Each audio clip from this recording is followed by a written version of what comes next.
people, welcome to episode 17 of Misfits. This is where I speak to the rebels, the outliers, the unconventionals in Singapore, try to see things as how they see it and to learn from them. Some of these individuals include Daniel Ong, who started a $1 million cupcake empire, Dr. Loretta Chen, who is the consultant to the Kingdom of Bhutan, which, by the way, also just got hired by Tesla. She might just be the first Singaporean who get hired by Tesla. I need to verify that fact, though.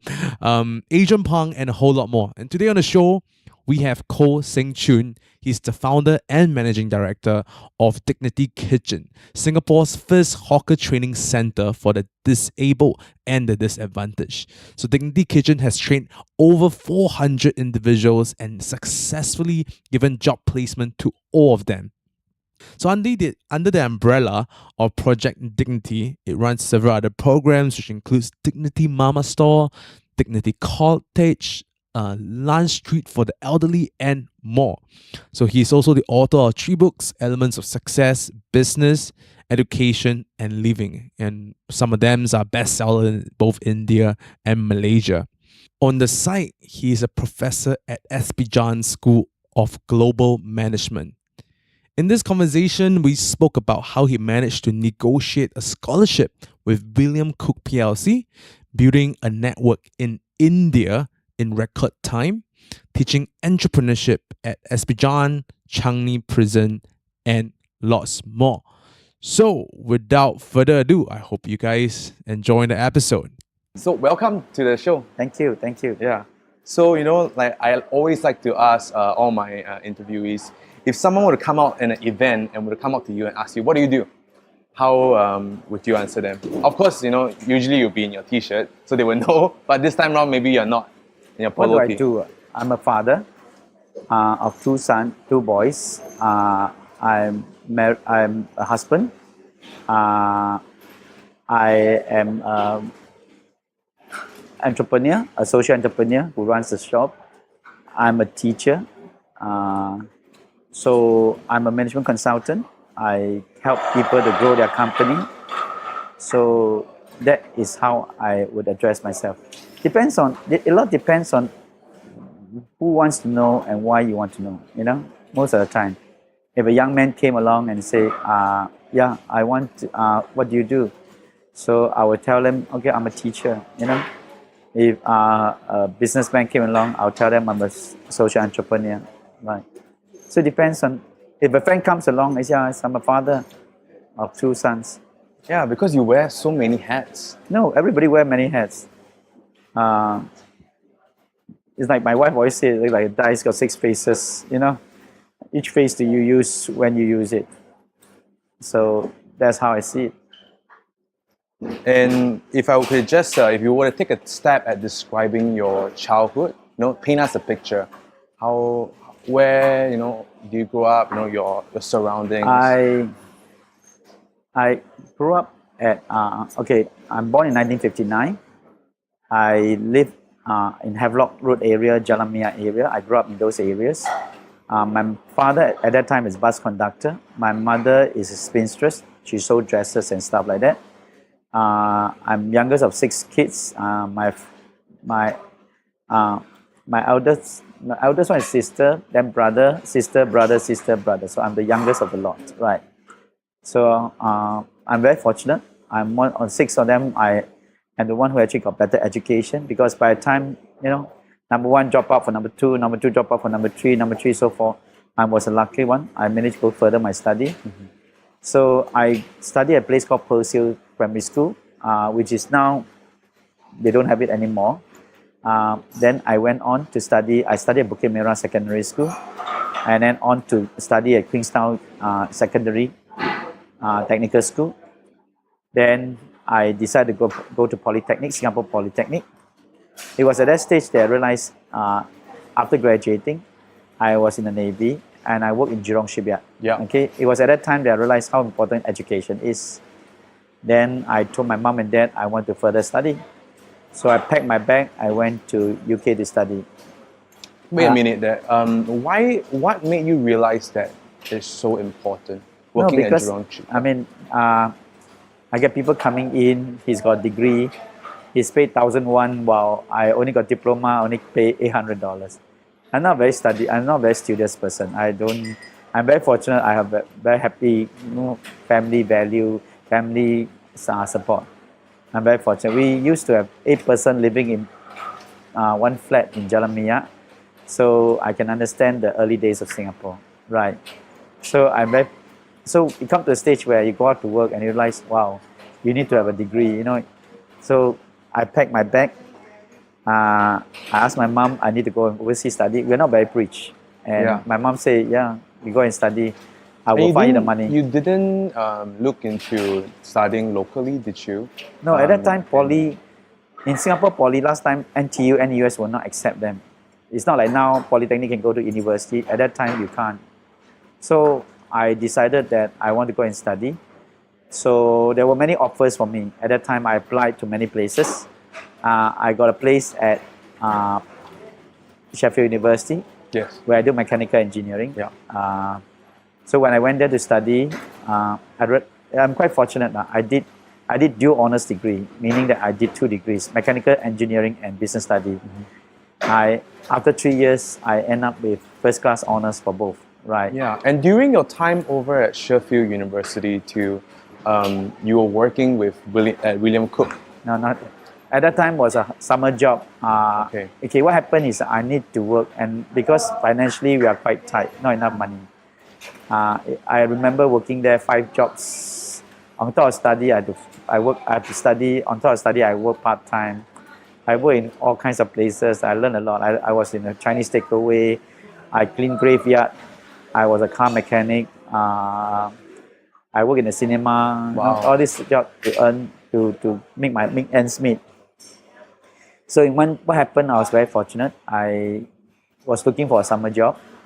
I went to a factory that make steel foundry. So I told the company I want to work. This gentleman who come and greet me said, "Why don't I show you the place?" So he showed me the place, and he said, "Do you still want to work?" Because if you understand what is steel foundry, it's very mucky. It's very mucky. It's not very environmentally friendly to work, and it's hot steel, molten metal. But at that time, I thought this could be a very good, for engineers, this is fantastic experience. So I quite fortunate. I went to work for him this summer. I must have done quite well. He came back and said, because what I did was, because when I went to study, I'm already 25. I'm very old in the class. So because I worked several years in Jurong Shipyard. Yes. So when I went there and I worked there, I got more experience. So when I was in the foundry, I realized there's another way of doing layout, process improvement. So I told him, why don't I redraw the whole layout? And I did. Wow. I showed it to him and he was very impressed. So next day he came back and said, why don't you work for me? I said, Ken, if I work for you, can you pay you can give me a scholarship? And he said, okay. He went back, he came back, okay, come and work for me 2 years. I'll pay a scholarship. I'll give you a scholarship. So I end up, after graduating, working for a company called William Cook Steel Casting. Yeah. No, because the thing is that what I'm surprised is that you managed to almost secure yourself a scholarship where it's not given out usually, but you managed to ask for it and you get it. In my life, I think I plot my life very well. And one of the things I do is that I need to support. My mom and dad support me in the education. I hope if we can find more money, will help supplement the case. So what I did is I went to work for them. I graduated, and I'm quite fortunate. When I graduated, my mom came over and saw the graduation. So I worked in this foundry. I decided I went back. I went to work for William Cook. Now William Cook produced casting as small as like a golf club, as big as a GE motor. So it was the largest independent steel foundry, and that's where I realized the color of your skin. I'm a management trainee, so going there. At William Cook. Yeah, Okay. I was the only one, the first one they ever had. So the color of the skin matters, right? Imagine that was also during the time of the coal miners' strike. Something that many Singaporeans will not understand is when the whole country went on strike, right? On top of that, William Cook actually supply casting to them, right? So I need to go to coal mine and all that. I learned a lot about strikes. For 6 months, I was apprenticeship. I learned, it's a 2-year apprenticeship. First 6 months, I went through all the business section. That is after you graduated. Yeah, is that after I it? graduated. Got it. So I worked in the casting. So I realized it's a fantastic experience. Not many Singaporeans had that one. So I learned also one thing, respect has been earned. You see, they either call me Charlie Chan or Bruce Lee, you know. They never call me, they think I'm a Japanese. A lot of kind of thing, culturally they are different, especially in this industry. Still industry is a closed industry. And I'm very fortunate, I must be the only Chinese Singaporean foundry man in the whole UK at that time. I learned a lot, actually. Right. And through the course of it, I realized I have to earn their respect. So I went through a lot of things that they put me through. There are a lot of things they put me through. Like, Can you anyway, tell us some of those? because they know that you're going to be a boss one day and you're a foreigner. So what happened now, they put me to mucky places. If you don't understand how foundry works, all the sand will go down. I'm the one that clean everything. Actually, one of the most best experience I ever had was the day I become their manager. You see, by the end of the day, I have to be their manager. So there's a little story that I learned a lot. You see, industry is very close. Everybody knows everybody. Uncle, brother all work there. I'm the only the foreigner that comes in. So I can understand about foreign talent coming to Singapore. And being studying in Sheffield University, I also know about foreign students going to study overseas. So for that reason, I decided, yeah, it was a little story that I put life into perspective. And I took it to myself. It was an incident that happened on the last day of my training. I'm not sure where should I share this type of story, but we skip this one. So Okay. Skip this story. But I learned a That's lot. fine. We Respect can always happened. cut it. You have the final edits to the video. So Okay, I tell you. So the story goes like this. It was the last day of the training. Tomorrow I'll become their foundry manager. Right. But today is the day that they realize they really have to make sure I go through the last procession. It's an orientation thing. You must understand, when I first came to the thing, there's something called quite unique. It's an orientation. It's a game called ABC. Every person who come in the company, in the foundry, in my steel inside foundry, we have to go through this ABC trick. So A will come and tell me, hey, why don't you talk to B? B, sister is a belly dancer, very famous, everything. So being new, you go and ask, you try to make friends, right? Yeah. So I went there, I make friends. Then what happened was, I went to ask B, tell me what happened to your sister. B will cry, scream, and shout, and then run away, right? So he got shocked. And these are guys. These are guys. This is a very good routine. Actually, I'm writing a book about this. So then I don't know what to do. I go to see A. A, can you tell me what happened? So A will ignore me. So I went to see C. C will say, you shouldn't ask. A's sister went through an accident, the belly dancer lost her leg, everything. C's job is to make my life very difficult. You keep pounding me. Why you do this? Why you ask stupid question? Why? Pounding for days and days and days. Many people will resign. Many people will find it very difficult because they are new to the place. And everybody in the factory is part of the act. Everybody will make it very difficult for you. So this is called ABC trick. Right. I didn't know, after many years there, then I learned how to do this myself. So I become, at the end of the day, I also part of the gang. Sometimes I play A, sometimes I play B. It's a traditional thing that we do. So this taught me a lot about, respect. I learned a lot about the culture there, and I love the country. I love the people. I love my foundrymen. 48 of them, 10,000 tons of steel. I tell you, sometimes when it comes to strike, because of one pence, they will blow the whistle, the whole thing down tools. And everybody had to rush to the furnace to stir the furnace. It's actually quite a fantastic experience. Not many Singapore will encounter this. The day I graduated as a management trainee was a day that I learned a lot about what respect is. You see, it was a very cold winter day. And I had my what they call donkey jacket. Donkey jacket is very thick. And there's a cap I used to do from Jurong Shipyard. I wear that all the time. So it was winter. And my job is very simple. It was the last day where I have to look after the furnace. You see, to make casting, you need to melt the metal and then put hell in. So what happened is I was asked to fetch the scrap, bring the scrap up the slope and pour into the furnace. You see, I don't know. I really don't know. So I went to collect all the scrap. And because it's winter, all the scrap are wet. So when I pull it up and go to the furnace is 1.5 ton. It's about 3 feet diameter. I'm supposed to pour in. What happened is that as I bring the trolley up, you see everybody move back. Every single one moved back. At that time, I don't know what happened, right? So I was told that, well, it's a job, right? Nobody told me. So what I do, I pour the scrap into the molten metal. Now, people will not tell you. When hot metal hit molten metal, boom, burst, right? And when it bursts, okay, these are manganese steel, meaning that when it hit your skin, it sizzles. So imagine the whole firework goes up and we come down, it burns the entire body.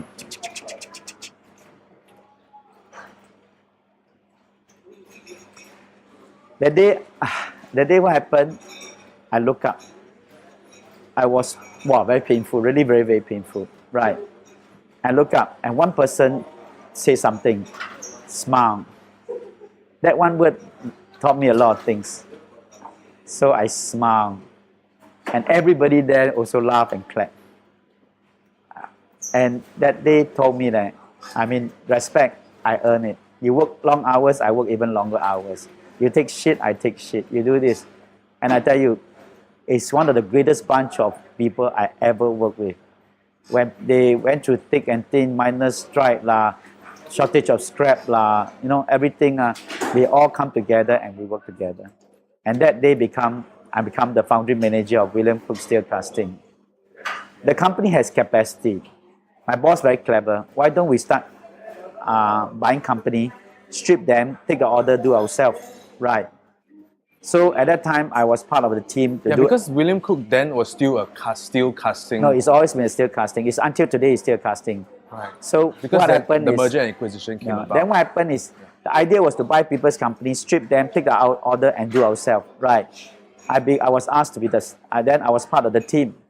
But in order to do that, you need to IPO. So I was involved with the acquisition, initial public offering of William Cook Steel Casting to William Cook Steel PLC. Then they list the money, he got money. Then we went around the world buying company. I was involved with 30 company, bought 8, shut 5. I'm what they call an asset stripper. I strip company, right, which I'm very good at. So after many years of doing this, I decided enough of doing this because... Can I unpack that a little bit about buying and shipping? Because I think you're in a very unique position that not a lot of people actually have that experience. Why do people buy company? Well, why is probably the reason is to take their orders. And I guess maybe just unpack that a little bit for us. Okay, why? Okay, William Cook maybe do X kind of job. For example, they do general commercial work. So the other company maybe do defense equipment, like military track, tank, all that, right? So you buy them in to complement your business, right? We do a lot of mining product. So one thing people acquire is either acquire new industry, acquire new technology. We acquire company that makes container boxes. At the end, those bracket is a proprietary right. So we buy company for purpose and then expand the business from £3 million to £30 million in 5 years, right? At that time, it's 4 point something. You're booking $120 million business. It's a lot of money, right? And when you go in to a company, obviously you do your research, and this is like they will give you, this is the company I want to either buy, sell, or strip down or close it down. What is your job when you My job is more the proprietary intellectual property. You see, for making castings, you need patents. My purpose, I'm the IT person. Because my purpose is those patents must be safeguarded. Because to make anything, you need the patent, you need the mold. I look after the mold. Because without looking after the mold, the business has no value. So basically, my job is to, when we go and negotiate, I have to evaluate what condition of all the mold, condition, everything, what proprietary, any right, and who has the right to it. I do all this work. Right, then I'll tell them, okay, this is worth $2. But the guy will say, seller will ask for more, I want $10. So my job is to give them the valuation of what I think. So 30 company bought 8 Shark 5. Are you also a negotiator in that time? So I negotiate. I went to China in 1987 or mid-80s to involve with a company called a big China company. Then No I names was needed. in Indonesia to Bandung. I was in Bilbao, Spain. I was in New York. I went all over the world. I'm very fortunate. At the age of 20 something, I traveled the world doing this. What I'm curious to know, what were your hit rate of the company? How do you make an offer so good that they would want to? Anything can be, any deal can be closed. Seriously, I mean, I'm involved. Later on, when I become consultant, any deal can be closed. It's to what extent you want to close it. That's all, right? So either the scope of coverage, either the duration, either the proprietary, everything can be done. You see, we don't normally, when I acquire something, I don't normally look at the figures one. I look at, first of all, what the proprietary right of the company, what they have. Secondly, I look at the people. The people is what makes it whole special. We also learn a lot that sometimes we have failures as well. We mess up a lot of things, but the cost of it, we learn. I'm what very good about at the what people that you look out for? And we look at people. At the end, you mean the owners of the business? the team, the owner, the team, the people that runs the business, very important. No point buying a company and the people all resign, you know. You have to, buying company is easy, seriously. Shutting company is even easier. Trying to keep the business running is the tough part. It's not that complicated. But some of the business you said you went in to just shut it down, but some you keep running. What was the? Now, some where they are worth keeping, we keep it. You see, we buy company, but for example, we buy the company with containers. You know, the container bracket, you see the bottom, that is very unique, right? There's a proprietary right for that. We buy for that for many years, and it's easy to make, you know, one by one. For every container you make, you definitely need the bracket, right? So that's what I do So for a that living. company didn't got shut down, or No, I didn't shut down. Okay, it still Some were runs. kept. Some are defense equipment. Because of defense tracks and all that, we do that. That's what I do. So this is the part. Basically, a lot of these are confidential items. Right? So we are very careful how we do this. yeah. Okay, what we say also. Oh, yes. No. So after that, after Yeah. many years of doing that, I decided to go back do my study, further my study. So And I your decided to do my Masters. Master of Science in Computer Integrated Manufacturing. Let me explain to you. I got very cool foresight of things to happen in every 10 years. If you ask me what happened in the 2030, 40, 2040, I can tell you the answer, right, how I see it. But that's my view of looking at it. So when I was at that stage, I realized in the 1980s, let me look back now. In the 1980s, we talk about quality, Akio Morita, Sony, and all that. In the 1990s, we talk about productivity and all those stuff, right? In 2000, we talk about Y2K, you know, the IT computer thing. 2010, we talk about apps. Everything is a modern app, you know. 2020, we talk about social enterprise. 2030, we talk about 2030, we talk about water. 2040, we'll be looking at food. And that's how I see it. So if somebody asks me how you want to do business, I would tell them if you are 20-something, you better look at food in the future. Right? Coming back to this thing now is, so basically what I do is after graduate, I do my master's degree. And I got my master's degree. After graduating, very fortunate, I got a job with Geneva for working for Societe Generale. That was where I realized ISO very important. And as an engineer, I want to learn. And one of the key jobs is ISO give us a chance to see a lot of companies, assess them for ISO. So I learned a lot. I was trained in Geneva. And I was posted to Oldham in Manchester to work. For those who, I mean, how will you define ISO? I mean, ISO is a international quality standard. Correct. And I was trained to be an audit or assessor. So I did that for a few years. Then 2004, I came back to Singapore. Did you specifically chose that job because then you can? I learned a lot. I can do learn a different lot. company, and I was offered job because I realized that ISO is very new in the industry. Everybody needs to be certified. So that's why I went to take this job. That's why I told you my foresight very good one. So I'm very fortunate. I was headhunted back. Either I go to Shanghai, Indonesia, or Singapore or Hong Kong. I decided time to come back. Why I come back is just to share with your audience is sooner or later, your children have, I do it for my son, my children. I realize it's a nice culture, but at the end of the day, I don't want my children to grow up like a banana, yellow on the outside, white on the inside. So I decided to bring them back, and in 1994, I came back to Singapore.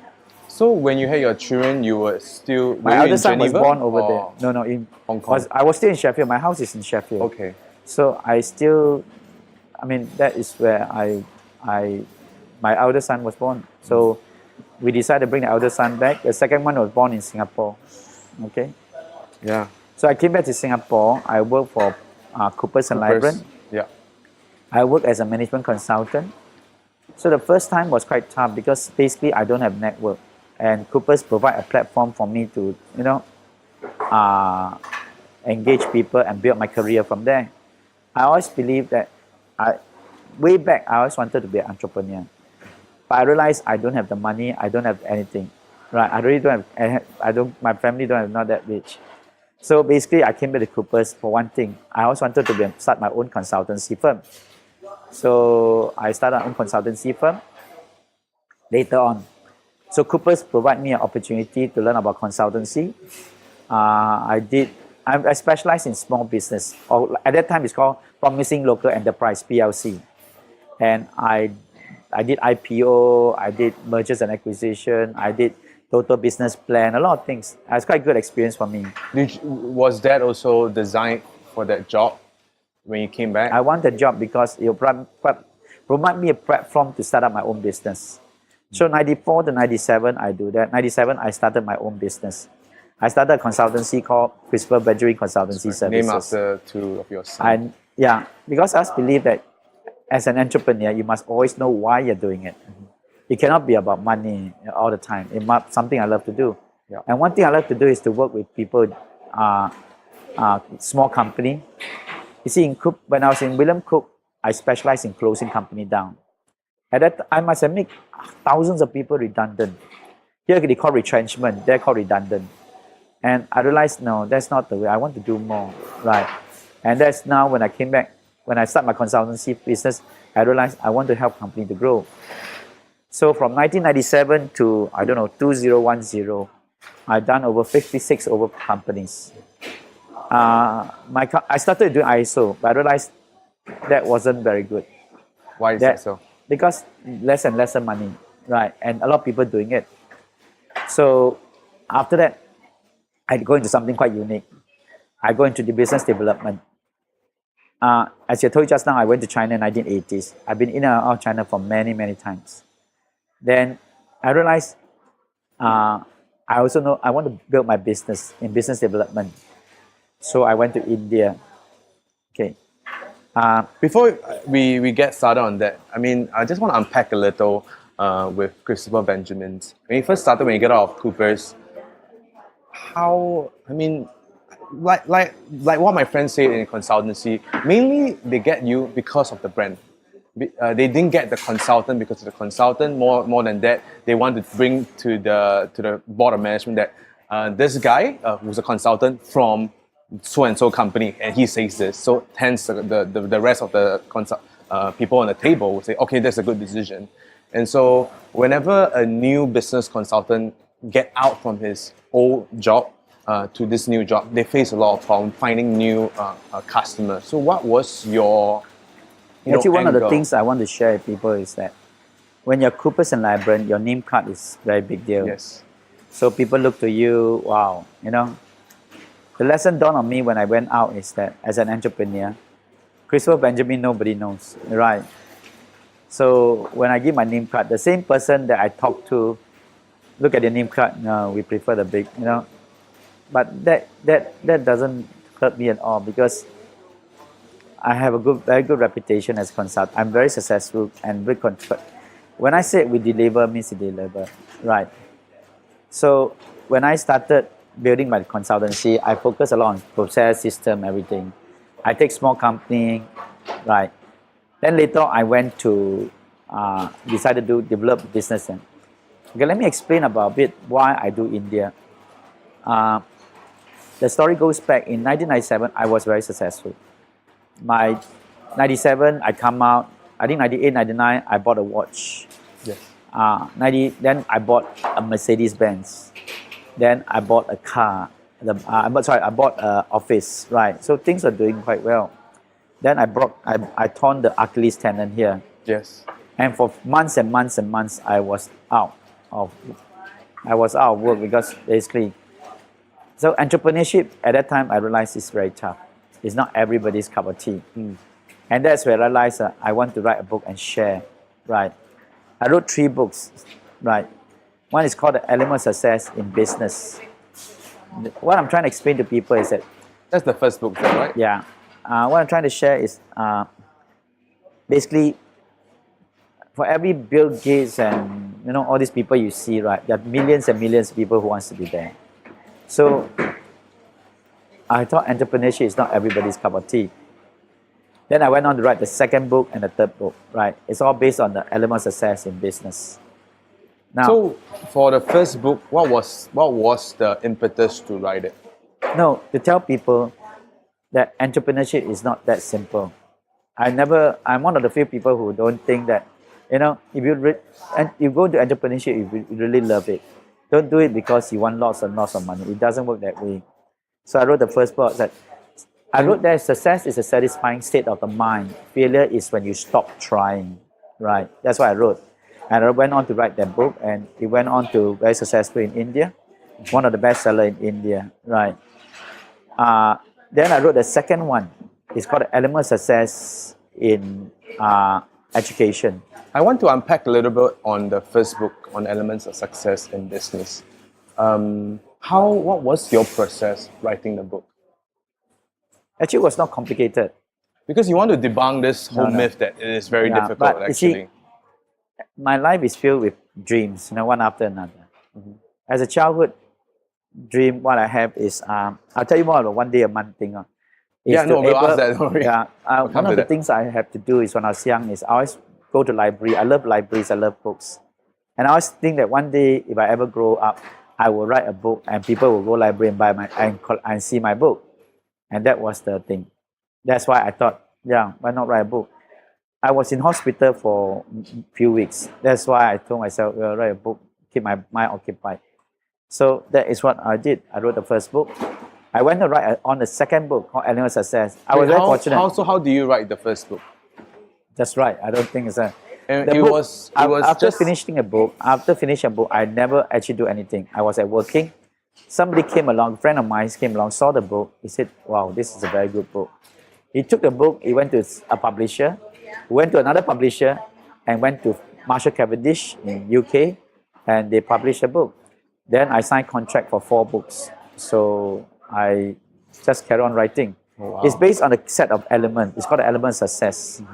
And But because it seems to me that when the book came out and when what you wanted to write before was like maybe debunking the myth that entrepreneurship is easy. no, I wasn't debunking the whole concept of entrepreneurship. I was trying to explain to you that what is the success factor for entrepreneurship. It makes your 5 elements. Okay, So this is the the essence of the book is based on this formula. yeah. So which Now, book is this? Are we talking All about? 3 books. All 3 It's why I books. call it Element of Success of Business. The reason why Marshall Cavendish, Federal are all printing this book because of this formula. I'm able to capture what I call element success. Let's say, for example, in business. To be successful in business, you really must love the business. Right. Must have passion for it. I love food. So that was what my GC is. The second is time. Time is fixed. Right. So you must invest time in the business. Thirdly, knowledge. You must be willing to learn. If you think I know hawker center, I really don't know. I only know how to eat. Later, money. It's not how much you have, it's how you spend it. Next, health. Physical, mental health. To run a business like that, you must be fit. Business has to be fitness. Master opportunity. So, I wrote the first book about business.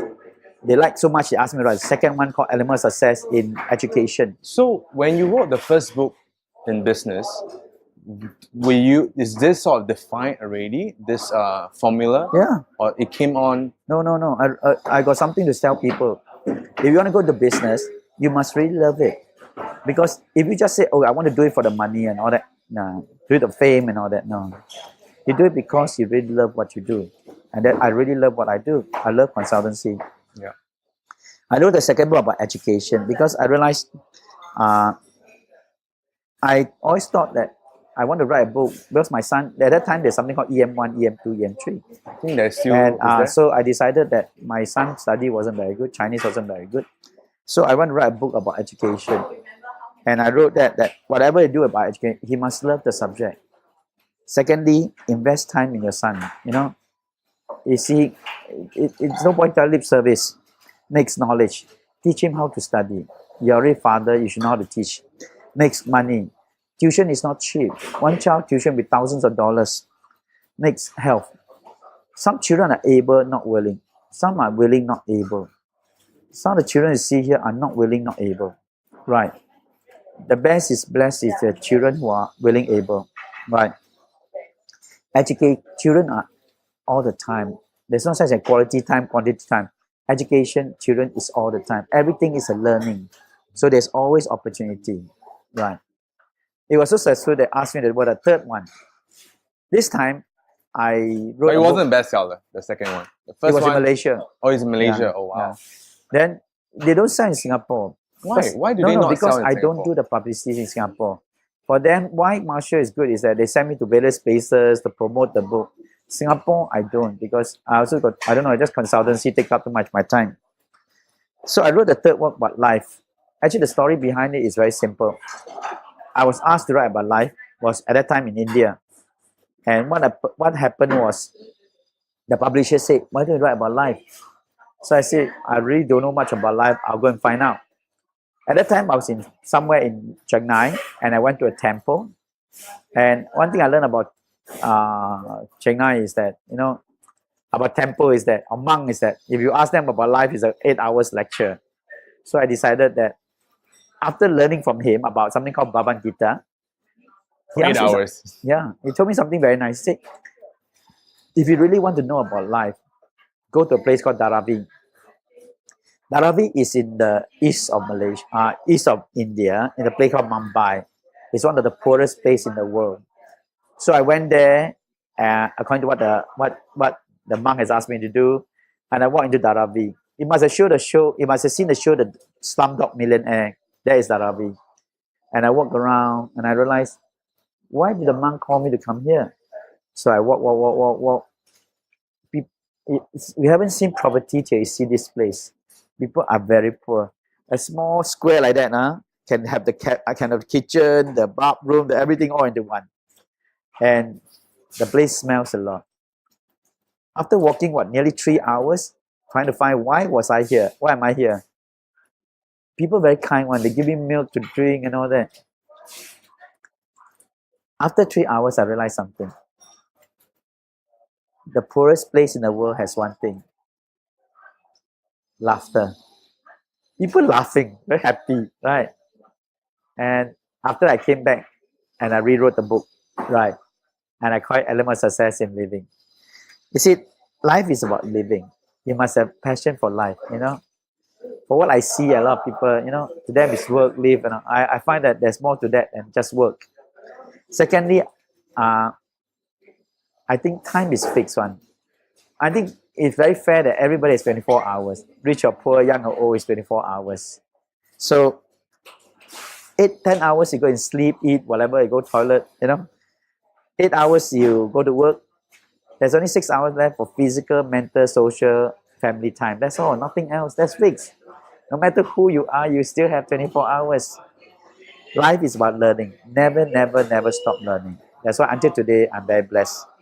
Next, I've seen people living on $800 a month, $500 a month. You see, life is money is what you make out of it, you know. It's not how much you have. Sometimes it's about how you spend it, that's all. Right. Next, life is about health, physical, mental health. And life is full of opportunity. I was explaining to my boy, in the book, it's actually explained a lot of things. For example, a lot of people say I work, go and work, work, work. Actually, if you look at life, it's a bell curve. So from 10 years old to 60 years old, that is your earning power. You think 10-year old can earn power? No. So it's also your network. That is where you build. By the time you come to 70s, 80s, there's no more. So this is always life is of living, and that's why I say, that's why this book is so successful. And I wrote all 3 books. The second one is of education. I wrote that what education is about. What I wrote. That is the first one called Element of Success. Success is a satisfying state of the mind. Failure is when I stop trying. I wrote the second one. Education is not about good grade, it's about good moral value, And life cannot be just about work. I'm seeing people doing that, and I think they miss the whole point of life, So that's why I wrote 3 books. So the 3 books, let's go back to my consultancy. The book was written because I broke my leg, and for months now I wasn't out of job. So I decided that if I recover later on, I should do something about it, So I decided to do, the idea is, I'm very good strategist. So the first book in business. Yeah. Oh, you really know you're on the right no. tree? The time I already want to venture, because the book was written in India. It's not written in Singapore. Got it. When I was traveling. I travel a lot. So basically at that time when I travel, that's why I wrote the book, after I recover. So my strategy was very simple. Why don't I take China company to develop business in India? India company to develop business in China. We're talking about late 1990s. Nobody ever thought of India at that moment. Wait, is this anything to relate with the book? Or you write the book while doing your consultancy? I have to recover first. So during the recovery, I finished off the book and I left it alone. Then I traveled. Right. So I traveled from China to India, India to China. And that's how I developed the business. Right. So this moment in time, you were still helping SME to systemizing. All my clients are SME. And I have a client in China. I work with them very closely. A lot of people say you can't make money out of Chinese and all that. All the problem they have in China. Same thing. A lot of Chinese come to Singapore also lost money. What the heck? Right. Same thing. So I got the same logic, same thing. So this is quite a good formula. Now you want to know about Indian story, right? How I penetrate India, right? Yeah. You read about it, right? Have you read about yes. that? So India is a very difficult market to penetrate. Really serious. Because so right now, how do you, let me go back a little bit on China. So right now you have China and you have Singapore companies. And at that time, Singapore government said, "Oh, go China, go China." Oh, so you went? No. I was there in 1980. Before Goh Chok Tong come back talk about it, I already gone there already. Yeah. And I realized China is not an easy market. Yeah. It's really why? Because the culture is different. Imagine years and years of communism, and you're restrictive, and you don't have basic needs. And all of a sudden they say, "Open up, right? Black mouse, white mouse, white cat doesn't matter as long as you can catch a mouse." No? So at the end of the day, you realize that kind of mindset is very different from, which is what happened to Vietnam, Myanmar now. They're same mindset. The eagerness to learn, the eagerness to grow, the eagerness to progress is something. The hunger is there, and because of it, I met a lot of very nice, very interesting people. But why is so hard for you to go into that market? No, it's not hard. So it's not hard. It's not hard because I went there. I built very good relationship with a lot of people. Yeah. I went there in 1980 plus. The people I know last time I just a clerk. Now they are CEO, chief executive, IT expert in a lot of areas. I never sort of expect anything from anyone. I always tell people I'm not here to do business. I'm here to make friends. Right? And that's how I built. So now you just go on this trip yourself, you solo, I assume, and you landed in China. What is you have, I don't know, 1 week maybe. What do you do here? Because I think most people who say they want to go venture out, they just blur, right? In China, I'm quite lucky. You don't pay me, I don't go. China is one of the beauty. I learned one thing over the years to how to do China. I'm one of the few people very successful in China. Yes. I don't do Chinese business. I take the Chinese out of water. I take the fish out of water. I bring them to Australia. I bring them to various places. I bring them out. So when you're out, I bring them to India. When they're out, they really depend on you. Language, everything all depend on you. So I'm very successful in the China. I always tell people, don't do Chinese business. There's no way you can win them one. Bring them out of water. Get them to go other places. Did you learn this the hard way or? No, just I realized logic is logic. Nothing is right. Life is full of logic. So I explained that. So I start bringing them out. I bring them Australia to do work. I bring them to Singapore, registered company. Do simple. How did you get in touch with them in the first place? No, I know them for many years. And by China also by word of mouth. Okay. You see, because they are close up. Last time there's no internet, no Google. So they will go by word of mouth. Oh, 小许可以做这个 one by one by, and then they just call you. But when they call, you have to be. You mustn't think like a Singaporean. Contract all this is work. You must work think like a Chinese. So I always tell them, you don't pay me, I don't call. I don't go. I don't do your thing for you. So pay me first, and they pay you first, right? You must think like a Chinese. For years and years, they have been sheltered. Now they open up, you must understand the mindset. They want to get to A and B at the fastest possible time, at their own speed, at their own pace, right? So you must work at their way they will do things. Paper is just a piece of paper. It doesn't mean a thing. A lot of time, it's about relationship. And I'm very fortunate I built very good relationship. And if you look at what I do now, they even admire me more. You know, they love me for doing things like that. Because I never have intention of doing business with you. But if you want to do business with me in China, I will take you out. But it's also a matter of trust. And one thing very good, by word of mouth, if you say there are bad people in China, there are also bad people in Singapore. So what's the big fuss, you know? You just have to find the right players to work. And you started out with a good track record, and now it's just basically word of mouth. You don't try to go and do business with people in China. Seriously. And all these years, I never tried to do business. It's like, oh, you ask me to do something. Sometimes I don't charge, you know, just for some piece of, just go to registered company, don't charge. But that thing about relationship. But they also, it's a matter of trust. If they see that you are doing things and you feel that there's things that are wrong, you must tell them. Don't benefit. Don't think of short-term gain, you know, and long-term, right? So that's how the relationship is built. Then what happened? You want to bring them out. Yeah. So I started doing it very successful. Then later I decided that, okay, I want to go to another country. My idea is very simple. Take the Chinese to India. The two biggest economy untapped is China, India. I bring them to India. Then I bring them to China. That's all. I started India in late 1990s. I went there first time. Right. You must understand Indian culture, very unique one. Okay, seriously, very hard. India is harder to do than China in many ways. Jack told me a little bit about it too. Yeah. About what? About China? Well, he did deal with bureaucracy over in India, and So India, it doesn't move. Yeah. Someone's birthday, someone's wedding. Yeah. So basically, what I did in India was very simple.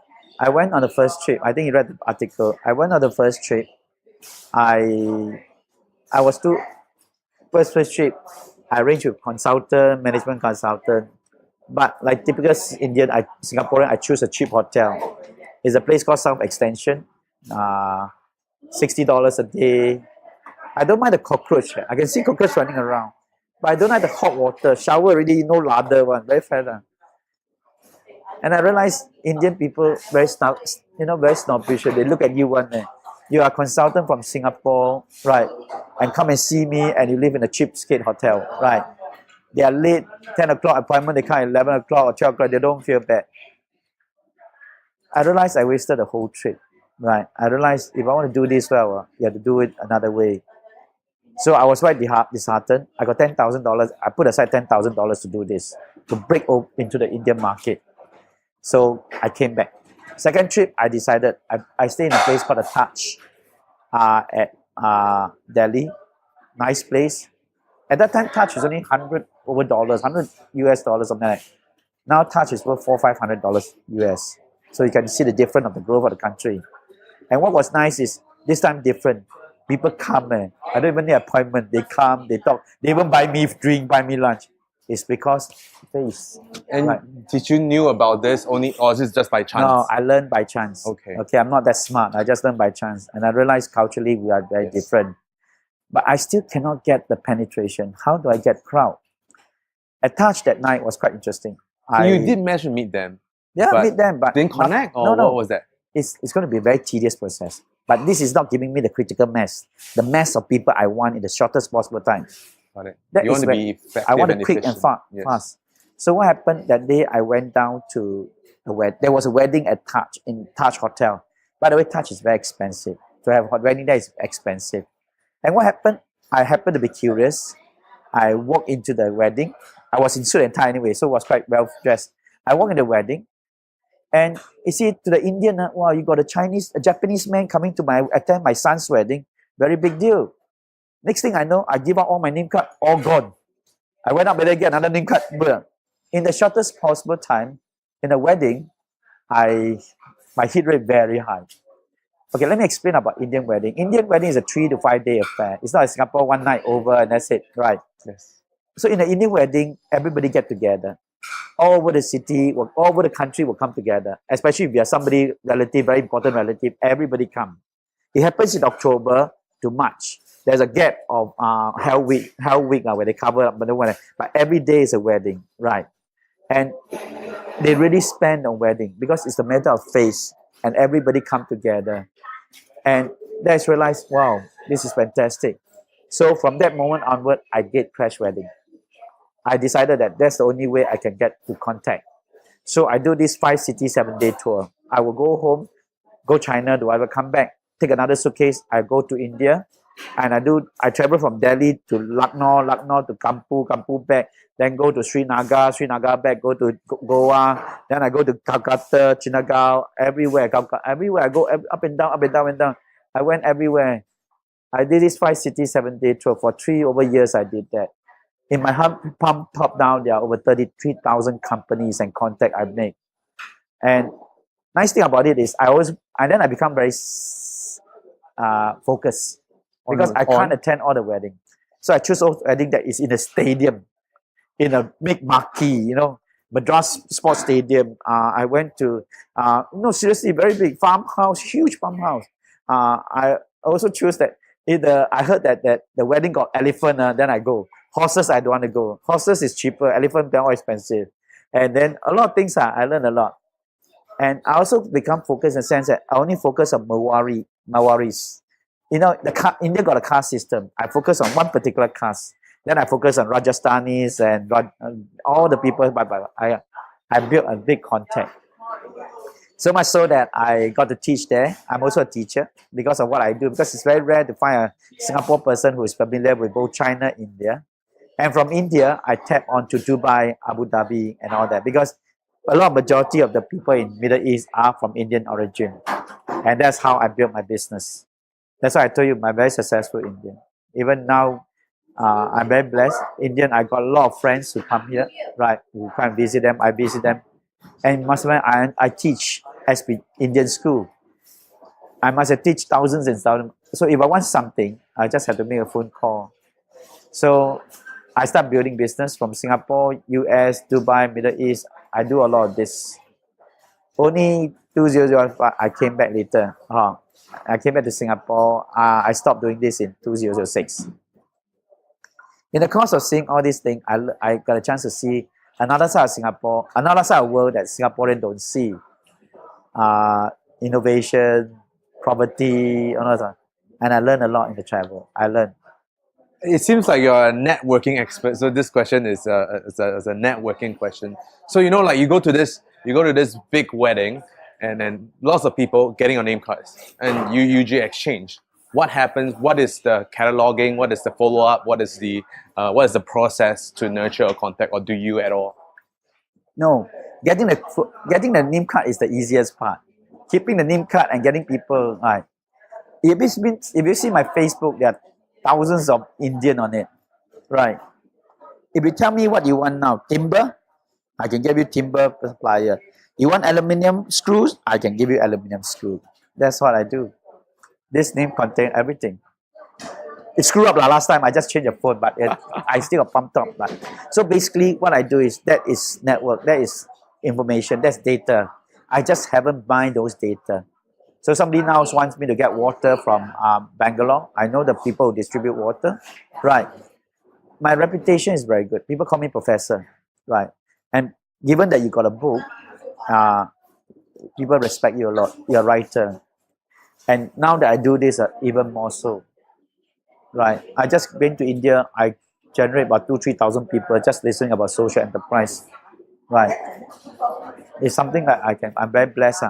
Okay, let's moving forward now. Wait, what's the process from, like getting the cuts or filtering them to knowing and knowing these companies by head, and how did you what I do is foster the I contact? make a point of writing what I know about a person, everything, right? So in the course of it, you see, let's say for example, right? So I write things like that. Oh, colleague of Bernard, have fun.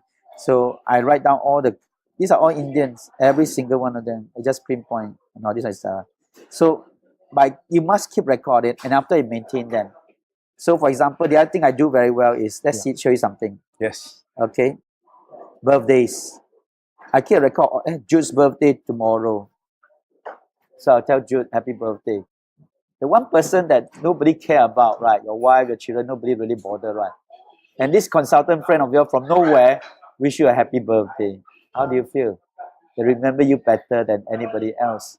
There are a lot of things I do. It's in the class. I think it's great for anyone who's listening I teach MBA students. I teach them how to do this. I teach them a lot of things. So these are all in my class. I don't teach, so far Singapore company, nobody want to teach because I don't have a PhD, right? But don't forget, I'm one of the most successful teacher in SPGen because I can tell you about, the bad side of bad practice of business and all that. Because I've been over 30 years of doing this, and I'm willing to share. And not only share, I can tell you the solution. Are there any hacks you have for networking in Singapore? What is hacks? No, hacks like shortcuts. Like you go for indoor stadium in India. In Singapore, because of my job here, I don't have time to go and network. Right? Yeah. I network very differently from most people. I network for a purpose. So let's say, for example, I want to know certain people. I go and focus on people who I know has a lot of network. Then I talk to them. Can you help me? People will help me. So there are a lot of things. The reason why I can do what I do is I got a lot of people who support me and guide me. So this network that I have is go to very useful. Put to good use. Okay, let's move forward. So basically, at that time when I came back to Singapore in '94, I realized something quite unique. This one is the thing you can tape down because I realized when I first came to Singapore, I realized there's no beggars in Singapore. Comparing it to India, right? Anywhere. Yes, actually. You ask yourself, you live in Singapore, right? Why no beggars? Why no homeless people? Where's the homeless people? Yeah, I saw one there, so I'm there. Let me ask you, you see any homeless people? Right. The third thing is, why no disabled children in shopping center? Don't have a... Singapore very nice. Singapore is utopia. Crap, rubbish. In the course of it, I went to find the answer. And that's why I realized at that time in '94, I want to find out, I want to do something about it.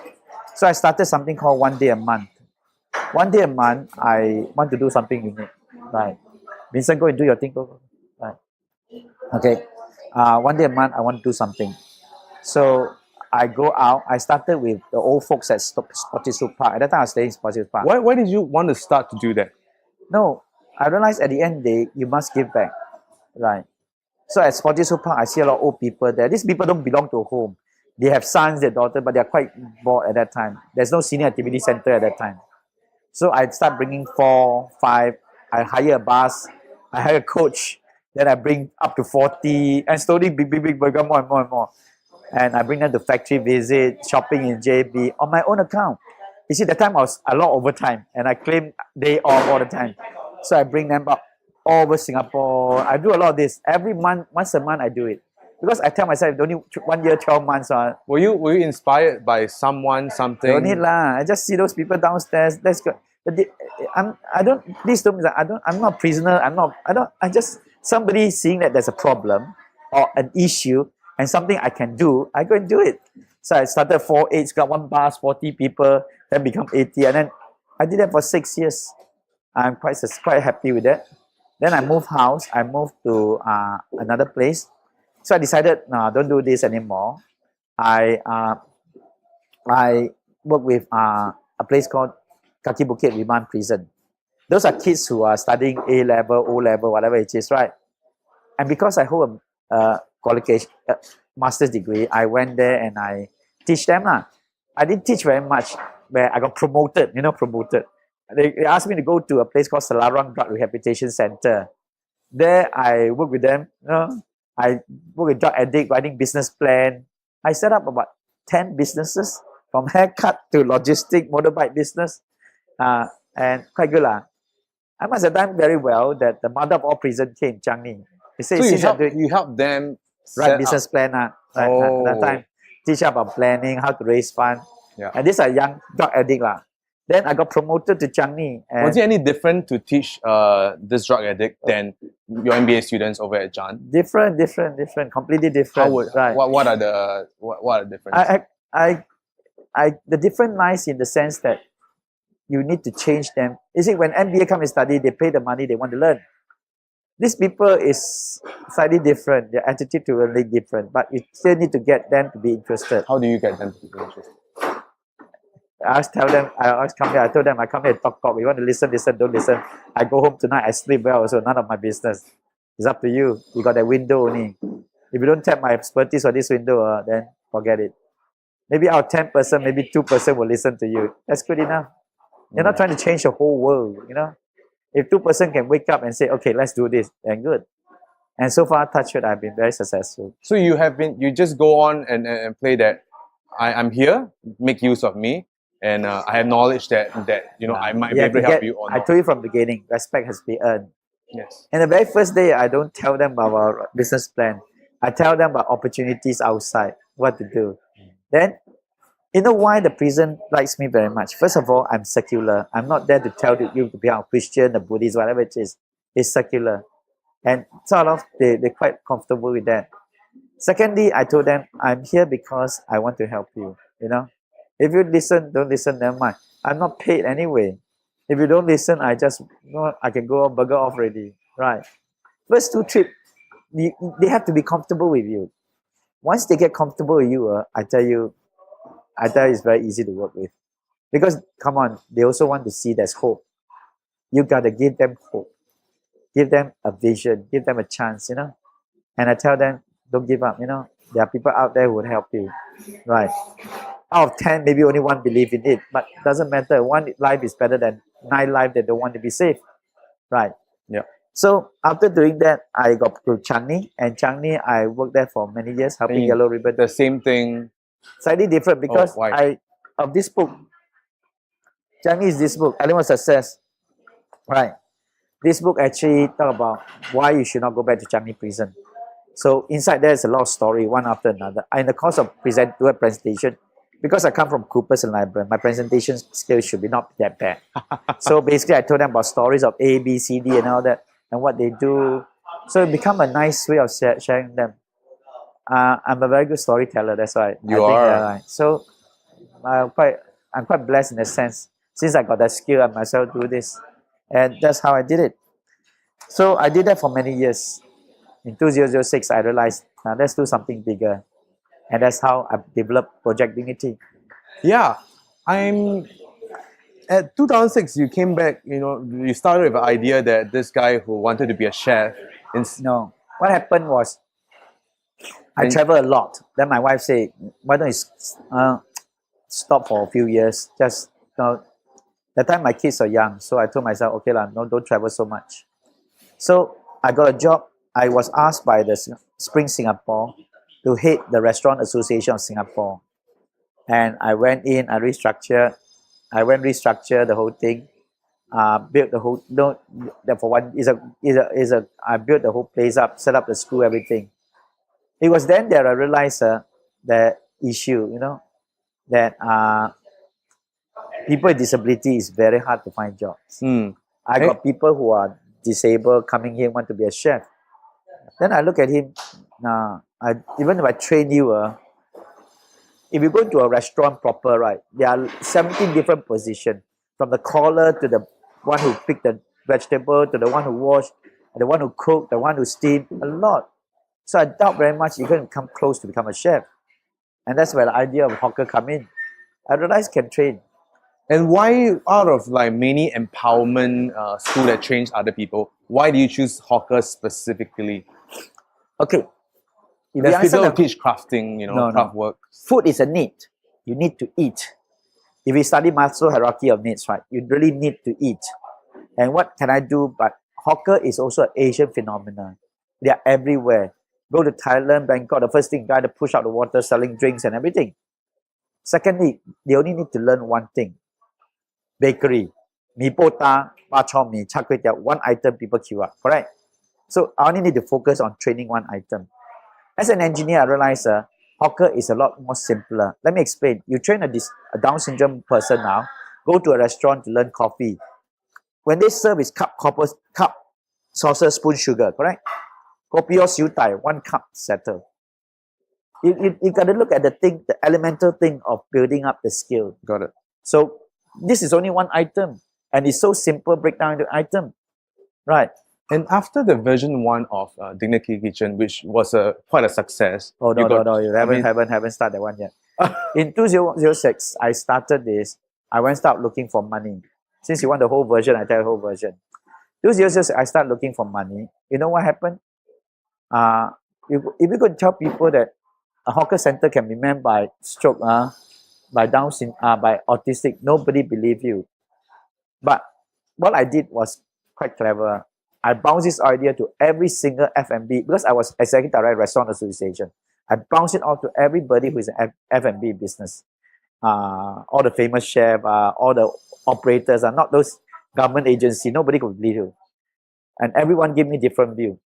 And everyone said, it can be done. If it can be done, you're very successful. If it cannot be done, you can forget about it. It's very tough. It's just very tough. Trying to train a person in F&B is tough enough. Trying to train a disabled people for this is even tougher. I remember all sitting with me, all the bosses, one by one, I asked, right? Some are different, some individual. After talking to them for many years, I think somehow inside, I know how to model it already. You see, how to model is very important. You must get don't be afraid to ask. One thing you'll find that I always ask people what I don't know. And people will always tell you. That's why in China, India, they are very good because they know that, you're very humble, you learn to learn. I always learn one. And that's one thing you must understand. So after modeling, I went to Spring Singapore because I know there's something called Seed Fund. Mr. Koh, your idea very good. But you see, you got social. You should go to MCYS and get the ComCare Fund, Community Care Fund. So I went there, presented. Mr. Koh, your idea very good. But you see, you got training that come under WDA. So I went WDA, presented. WDA very nice. Don't forget, at that time I was ED of Restaurant Association, Yes. which I know everybody that is about all the people I talk to is not your officer, is the directors. Then he told me, WDA don't fund startup. Please go back to Spring Singapore and get the fund. So I realized there isn't money. Then at that time I still doing my Is it because consultancy. there isn't money? There was no money involved. I realized nobody will support me, and I'm a social enterprise. When I tell people what's a social enterprise, nobody know what is that. I told them, actually, social enterprise are just a commercial entity trying to solve a social problem. So what social problem am I trying to solve? I was trying to eradicate poverty. Try to help poor people. Because I remember hawker can support family one. Why can't we do that? And second thing is I'm trying to create employment for these people. All those people sitting there. So if they can have job, which I successfully done now, I'm very proud of it, I've done it now. So that should be what I want to do.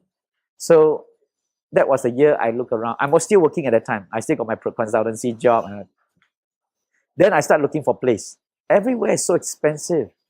I went to bid, I went to tender. I couldn't find a place. Then I went to find people. All these people you see, these are the people I picked. Some of the people has been with me from the beginning, right? And then eventually I decided, okay, time to do it. Actually, time to do it has a lot to do with my mother one day. One day she asked me, watching television. He said, when are you going to do, what are you doing now? What do you want to do? I told him this answer many, many times. He said, yeah, stop, 那个讲了啦，爱去做啦，我调工先 right? And that's where I started thinking out it. And 2010, I remortgaged my office with 250,000. I put it in. Then, 200,000. then you already had 3 stalls that. No, that was the time. 2010, I started it with 4 stores. 4 stalls, okay. And individually looking after the whole thing. Then after 1 over years, rental goes up. So no choice, I moved to a second place, Kaki Bukit. 14 stores covering 14,000 square feet. That's where I built Dignity Mama 1 and 2. Then I built Kitchenette 1 after that. Then we incubate. Then after that, rental goes up again. So I moved to here lah. So that is a separate story. The Dignity Culture is a very long story. So now I've been around for what, 7.5 years now. We train over 460 people with disability. Normal people coming to training, I've trained over thousands by now. Normal people like you come and learn. Yeah, because you do WQS as well, right? So elderly coming for lunch, we've done over, elderly come up for 46,000 by now. Wow. Almost 10,000, then 9,000 per Incubate year. over 33 business. Right. Hawker stores all over Singapore. That's why we won the Social Enterprise Award. What was the most difficult failure you had to stomach running Dignity Kitchen? It has to do with the suicide. Right. Did I tell you this story? I made one very stupid mistake with one of the trainees. She, at the age of 20, she studied. Then what happened? She didn't do very well. At the age of 32, from age of 20 to 32, she went from depression to bipolar. You know what's bipolar? You know, up and down, happy and so I took her in one day. I trained her. Then I realized she came with a doctor and mother. And I don't understand. Actually, I know about bipolar, but never in depth. So what happened? I decided to train her and put her through the courses. And I realized bipolar very tough. Seriously, very tough. Why? When she on medication, very good. When the medication become half-life, was she can pick all the rubbish you see on the floor. People sneeze also put on the tape, put on the bag. Every day at 4 o'clock like that, I have to clear all her rubbish. Right. The mind, very tough one. We got after training, and she's very smart. She passed the exam, passed the test. We put her through everything very well. We put her through then we got her a job. The job is at a factory doing sticker, cutting steak. And she worked very well. That is where I learned the biggest lesson or biggest failure in Dignity Kitchen. All the bosses who want us to give them workers are very nice ones. They need that worker and they really want to help. Right. The problem I didn't know was co-worker. The people they work with. So the first co-worker treat her very well. Late also never mind. Buy her lunch. Her mental state was very nice. She was very happy. They changed the second worker. This second supervisor scold her, shout her, take things, throw at her. I didn't know till I saw the CCTV, right? And how much she went through. You must understand, depression people don't talk. They keep and keep and keep and keep. Until one day, on a Monday, she went back home, waited 3:30 and jumped from the 6th floor and killed herself. That lesson taught me a very bad lesson. Why I know is the police call up. You know this. Yeah. Later on, I found out. They didn't tell me she committed suicide. They called the company. I told her where she works. The company called me. The boss called me. The boss was crying. I also was crying. And realized, quite tough.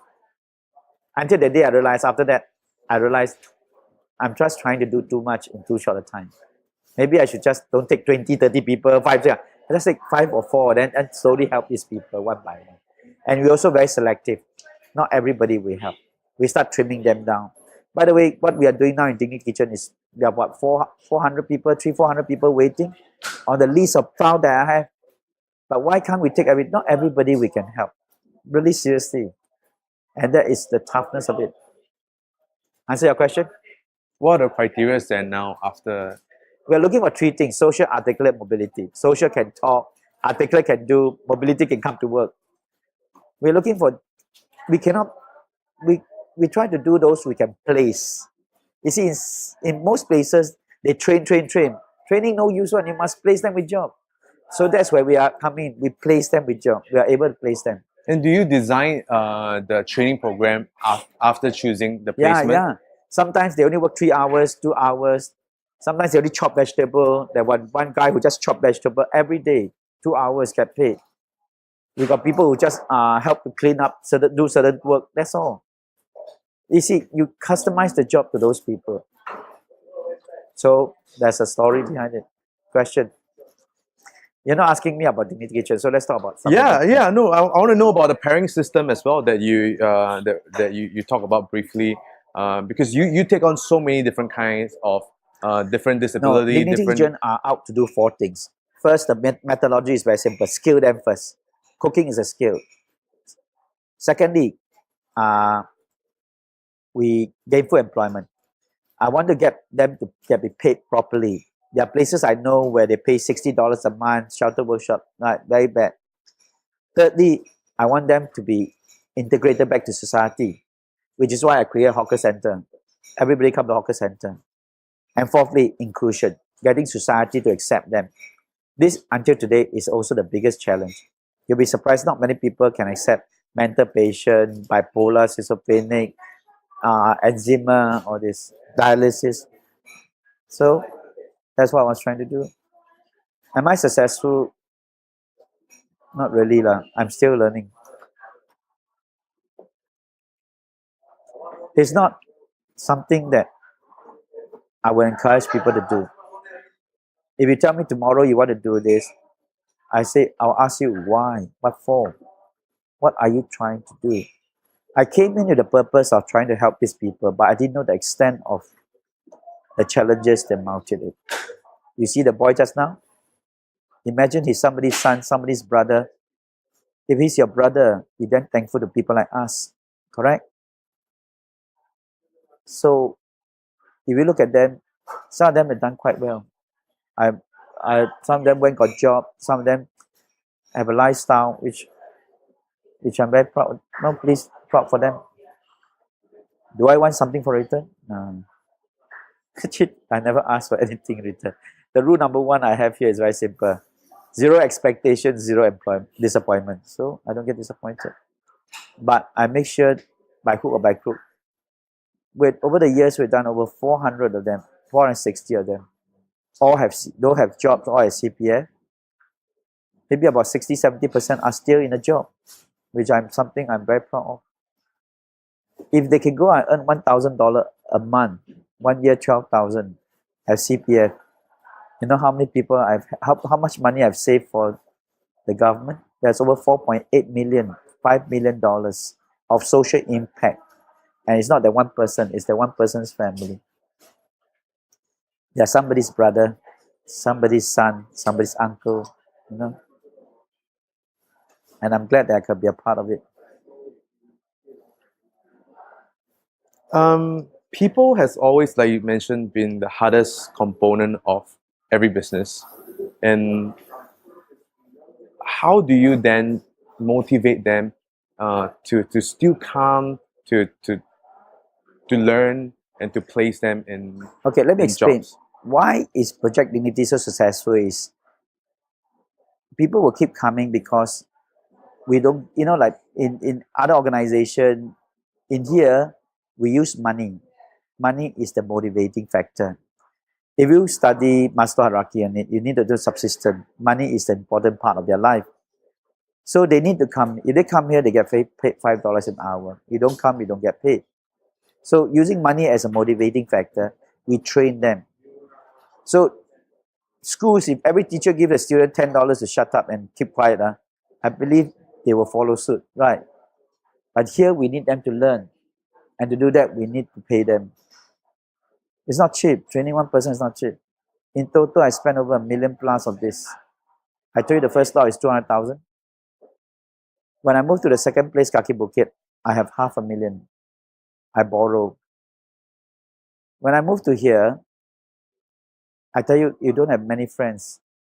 Everybody see you losing money. You think they were there to answer your telephone call? That was quite disappointing.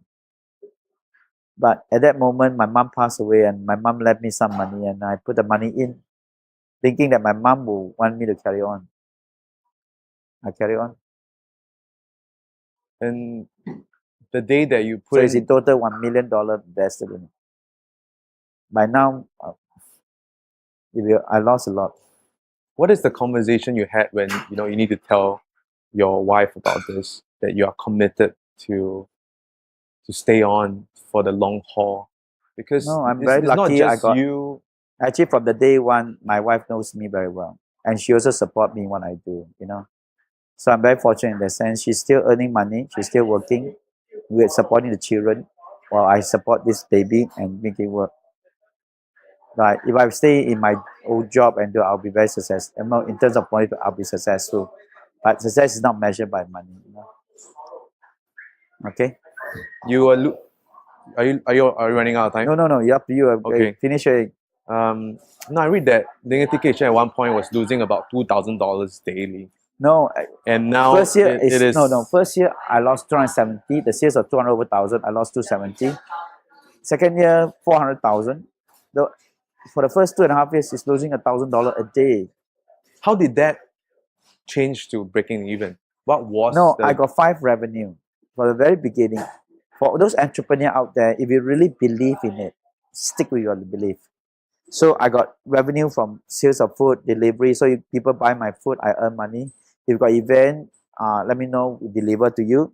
We also earn money from training. Now with Skill Future, you come here, we can tap on Skill Future credit. We got WDA, non-WDA, we are ATO. We got event. We got a lot of events here that we try to outreach to people, engage people, young and old. We got rental. We got consultancy. So all 5 of them hopefully will generate the money at one time to support the project. So by the time I go to Kaki Bukit, like 3rd year or so, all the 5 revenues are in place, and that's how I survive.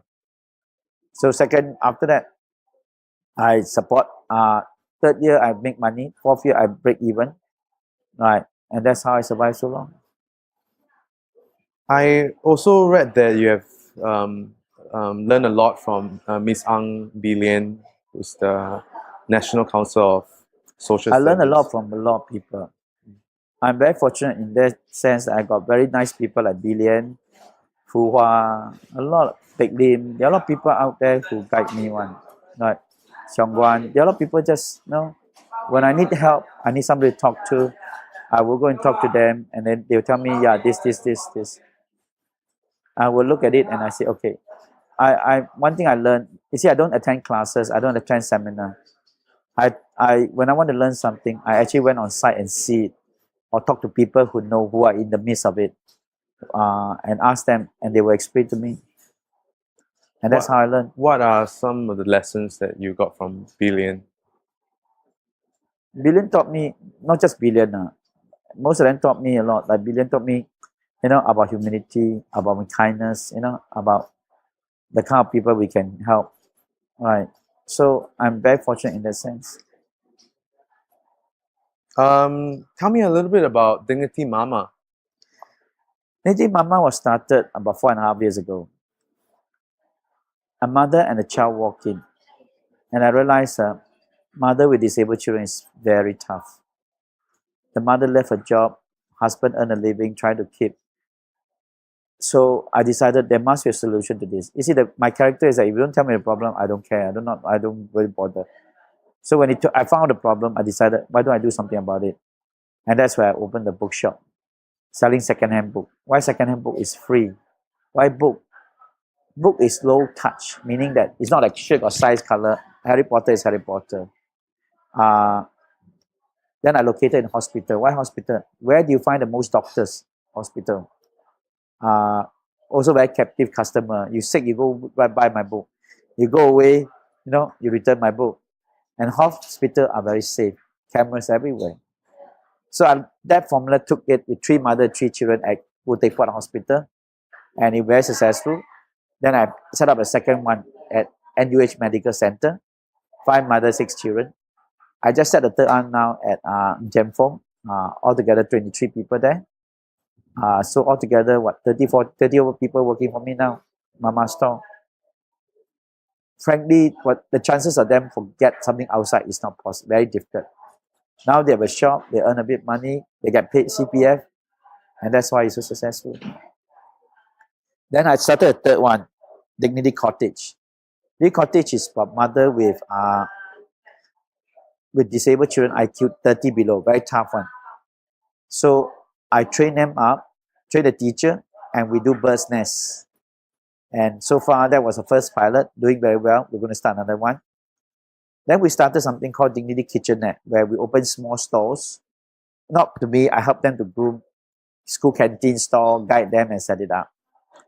Then the fifth one is Dignity Kitchen, Dignity Mama, Cottage, Kitchenette. The fifth one is Dignity Meal. Dignity Meal was started about 6 months ago. Why I started Dignity Meal was very simple. There's one person in our life, when we live in HDB, that we never actually look at them. The HDB cleaners. So I started doing this to give cleaners one decent meal, one hot meal a week. So Monday 4 to 6, I cook them one hot meal here. Right. We also cover PMET, people who are out of job, who wants a meal. We have the nice thing about the uniqueness of this program is I don't ask for IC number, whatever it is, just come and eat and go. That's all. One hot meal. That's all. It's called Dignity Meal. You seem to have been doing so many different projects, all at the same time.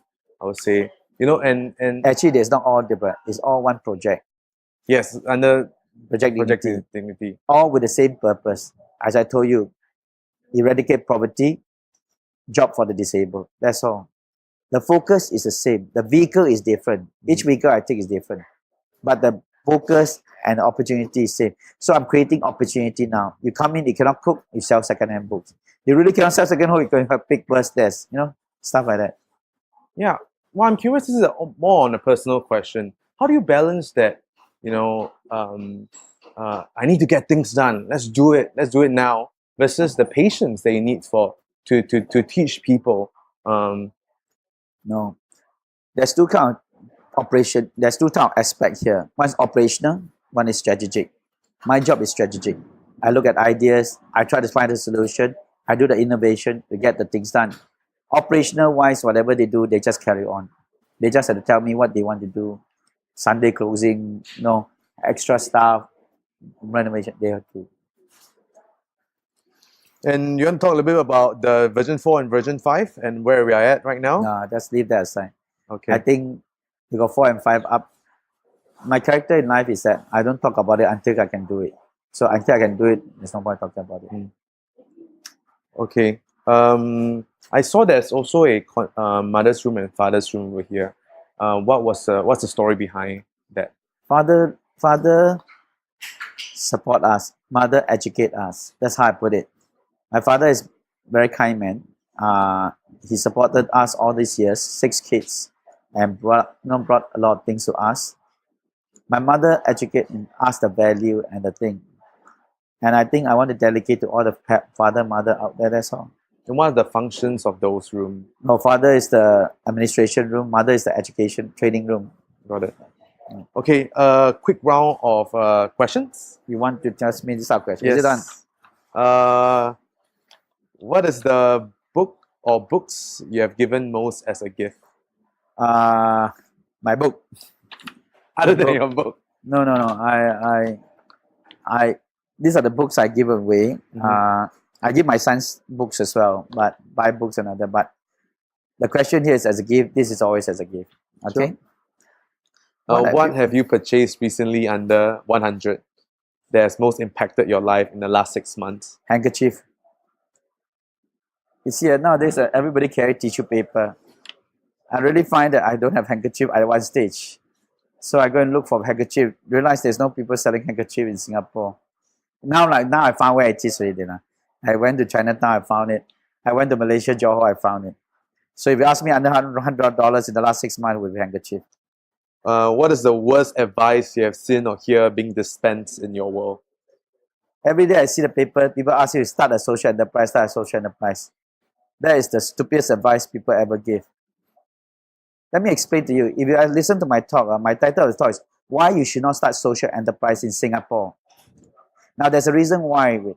If you can listen to what I say and still wants to do it, that's a reverse psychology, then I think you'll succeed. If you listen to my story and it's like, wow, very tough, then I think you better stop doing it. The people who give advice on starting a social enterprise, have they been through it? If you look at Dignity Kitchen, you know how many people try to replicate this in the last Kampong Senang, Bedok, everywhere. Everybody. Where are they now? They are all close friends of mine, by the way. And I see what they did. You know what they lost is even greater than me. Okay? Next question. Any advice for your 20 and 30-year-old self and place us where you're at?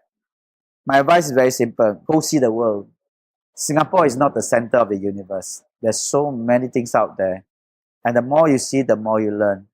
As I told you, all people, in the valley of the blind, the one-eyed man is the king. Whoever created this has seen a lot more. Why is that I'm first person to do this? Hawker center has been around for 150, 60 years now. Why nobody create a hawker center for disabled? And there are very smart people out there. So, So this is what, 20-year-old? yeah, go and see the world. Travel the world. Don't tell me, no, just go and see the world. The more you see, the more you learn. And the more you learn, the more you can bring back to Singapore. And the more that Singapore will benefit you from your exposure. What were you doing then at 20? By the time I'm 25, I'm out of Singapore. By the time I'm 30 something, I came back to Singapore. By then I've already covered 3 continents already. Advice for a 30-year-old? The same advice. I always tell people, go and see the world. Because some people will go later at 30. Go and see the world. True, some people say must get married, get a HDB, BTO and all that. Right. But I think at the end, the last thing I'll tell you, the best advice I'll tell you later. Okay. When you think of the word successful, who came into your mind? My mom and why? dad. My mom and dad brought up 6 very good kids. Right. That itself is successful. A lot of people say I start fantastic business, I'm multi-millionaire. You can tell me about Jack Ma and all that. But for the person who brought up Jack Ma, right, or Bill Gates, and to see their son like that, I think it's a success. You know what I mean? Not in terms of wealth, but in terms of what Bill Gates go out and eradicate bacteria like malaria and all that. You know? So if you ask me, all these people, to me, right, it's the parents who brought them up where they are. Even for you. Are there any routines or habits that you find important? This is a very silly answer, silly question. What I do is, morning and evening routine is to go to toilet. I go poo. If you ask me what's the routine that I do a lot, I farted. So, what do you ask? I don't have things that everybody tell you excellent. No, human nature, the human body require a lot of things. So this is the answer I give to you. How many routine and habit? Yep, I fart. Morning and evening routine, I go to toilet and poo. What are some of the most common misconceptions about you or your work? Okay, most misconception is, a lot of people say Dignity Kitchen is religion, Christian value. When I built this place, Project Dignity is not about religion. It's about kindness. I wrote somewhere that kindness has no religion. Kindness has no politics. Kindness is blind to the color of your skin and the nature of your disability. Kindness cannot be preached. It comes from the heart. This place is about kindness. It's not about religion. There's a misconception that this has a lot of it. No. Also, this is the key. It's about kindness. That's a misconception. And kindness applies to right across everything. Are there any asks or requests for the I don't know why audience? this question. Are there any asks or requests for the audience? You want to ask them to come? Oh, I see. Yeah. It's not about people asking me what's the parting word for them, right? No. No, come and see. Come and learn from. Come and see what we learn. What we have here. You must be proud. One thing here. This is entirely Singaporean. Everyone you see here are Singaporean. Charity starts at home. Secondly, here you got a chance to interact with three things: a social enterprise, elderly coming for lunch, and mostly people with disability. There are very few platforms in Singapore that does this. Right. Third thing, when you come here, you realize how blessed you are. Seriously, I'm very blessed to be able to wake up in the morning, brush my teeth with my two hands, go to walk, do my sit-up, do my chin-up, go out and do things. It's very blessed. And a lot of people take it for granted. Right. So the very essence you can come here and see, right, mental patient, stroke, deaf person, you really count your blessing. Where can people find you or your project on the internet? Okay, we are on Serangoon Avenue 2 at 0202 Block 267. That's where we are. Our internet is projectdignity.sg. What's up, people? It is over. As usual, all show notes, links, books can be found on the website, brianvictor.com.